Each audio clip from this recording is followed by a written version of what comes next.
Yeah. All right, here we go.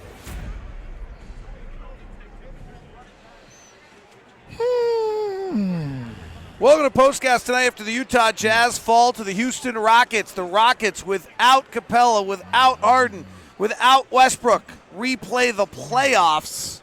All over again. All over again. Somehow, some way. We'll try to do the best we can to break it down for you. Coming up on POSTCAST. POSTCAST is brought to you by the store at 600 South and 20th East, as well as located at the Gateway right across the street from the arena next to the Children's Museum.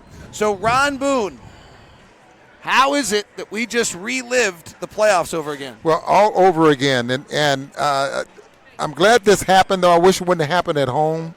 But I'm glad this happened now because I think defensively the Jazz want to pay a lot of attention to what the Houston Rockets are doing.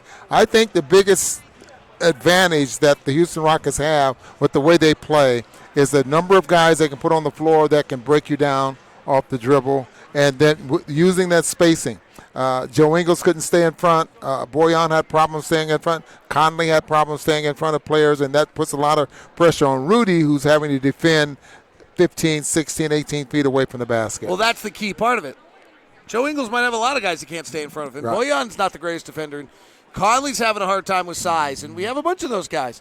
But usually we're able to do it in a manner that Rudy is staying at the rim. But without Clint Capella tonight, P.J. Tucker pulls out. What's interesting is they didn't have this problem against Dallas, who had Maxi Kleber and they had Kristaps Porzingis pulling Rudy out. So why tonight all the fouls? They send the Rockets to the line 49 times. The season high by any team. What is different about the Rockets and how they did this in the Mavericks? That's interesting there. You start playing defense with your hands, and you get down. You start getting a little more aggressive, and just coming up with silly fouls. You turn the basketball over. Now you're trying to make a big play to get yourself back in it.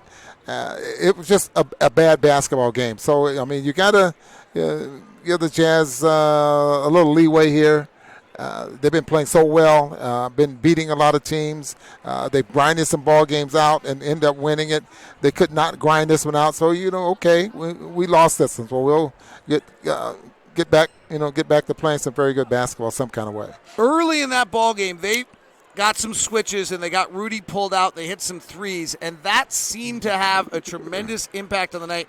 That's when Eric Gordon then got going. Eric Gordon scores 40. Well, he scores 50 tonight. He had only scored 40 once in his career. It was his rookie year. It was 11 years ago against Oklahoma City. Last time he'd scored 30 was 2 seasons ago against the Utah Jazz. He's always got us. He's strong. He's powerful. He got to the rim. He was able to finish, and Rudy wasn't able to take him away from the rim tonight. Well, now you see what happens there when the Jazz were concerned about the three-point shooting. They knew that they were going to take 42, 43. They're very good at making 15 a game, so that's what they were very concerned with. And so when they started off knocking those threes down, the Jazz struggling getting over the top, and that just gave them the alley to get into the paint. Just as you mentioned, a very good game plan by Mike D'Antoni, and until the Jazz fix it, they're going to have a problem with it. Great question came in here. Now let's switch to the offensive side. We got a question from Eric Wood from Facebook. We're live on Locked On Live on Facebook, on Twitch, as well as on YouTube. We're live on Locked On Sports. That's a long question. What happened to the ball movement? There seemed to be a lot more ISO tonight than there has been over the last 20 games. Yeah. Okay, so you're absolutely right. There is more ISO because the Rockets force the most ISO of any team in the NBA. They catch you switching. They switch. They get the ISO. What jumped out to me tonight, Ron, is when we beat them off the dribble in the ISO, they brought another guy over. Yeah. And somehow we weren't able to consistently take advantage of that. Either that's our poor three-point shooting tonight, 12 of 42, or that's something the Rockets are doing. My thought is you're not getting into any ISO fast. And so they know where it's coming from. And then if you we might look at this ball game on the plane and on the way down to San Antonio again here, but you'll see that whenever we were able to break the paint, there was always 2 or 3 guys in the paint. And I noticed that rebounding the basketball, especially early in that first half, that they had 5 guys in the paint there as far as trying to rebound the ball. They knew they were shorthanded, and this was not a very good big lineup, so they needed the rebounding and they needed the protection there in the middle because they didn't have any rim protection as far as their height is concerned. From our Periscope, Brian Sherwood says the Rockets announcers were talking so much trash. Hey, wait a sec. My live chat says you guys were talking trash tonight. Right here in print. Matt Bullard, you buy me lunch, you think you got the right to talk trash, huh?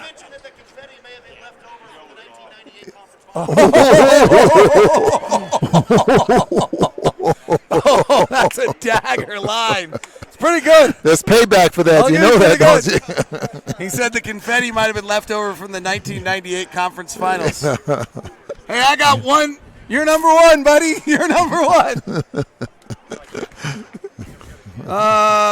Could Rudy have had a bigger impact on the offense, more lobs with a smaller defender on him? I'm just trying to think back on when they were able to get close enough to the basket in order to try to throw a lob. I thought they just felt I took that away because they were switching 1 through 5. Rudy had a huge advantage. And when they were able to get the basketball to Rudy, where was Rudy? Behind the backboard, it seemed like. And got his shot blocked once because he had to come back to Tabo, who ended up blocking his shot.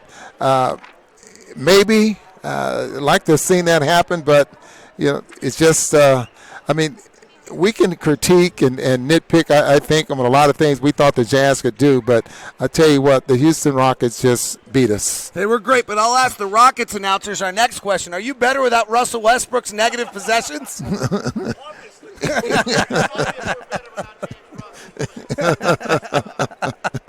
Lack of hustle from the Jazz tonight. Rudy didn't get back on defense several plays as well. There were a lot of strange plays tonight. Mike Conley just kind of dribbling the ball away. Donovan got caught there. Boy, there were a lot of strange plays tonight. And they happened at the wrong time. The Jazz going a little mini run. They're trying to get back in it, and then 2 turnovers in a row, and the Houston Rockets knock down a 3, or they get a 3-point play or something, and all of a sudden it's back up to 12. It was just, I tell you, it was just one of those basketball games. And you're going to have those kind of games where you just can't figure it out, but for the most part, I think Quinn and his staff, they do a pretty good job of figuring these games out. Well, the Jazz fall tonight. Thank you for the comment about my nice haircut. I was on the edge of divorce if I didn't get that cut. So Joe Ingles gets no credit for that. In fact, Joe's hassling me, was letting it keep going longer and longer, but my wife's look on her face meant I had to get my hair cut. I'm so glad. You should get yours cut. I do. On Wednesday and Friday. Okay. We're off to San Antonio. No, Wednesday and Saturday. What did I say? Friday. All right. We'll be back with you on POSTCAST in San Antonio. Have a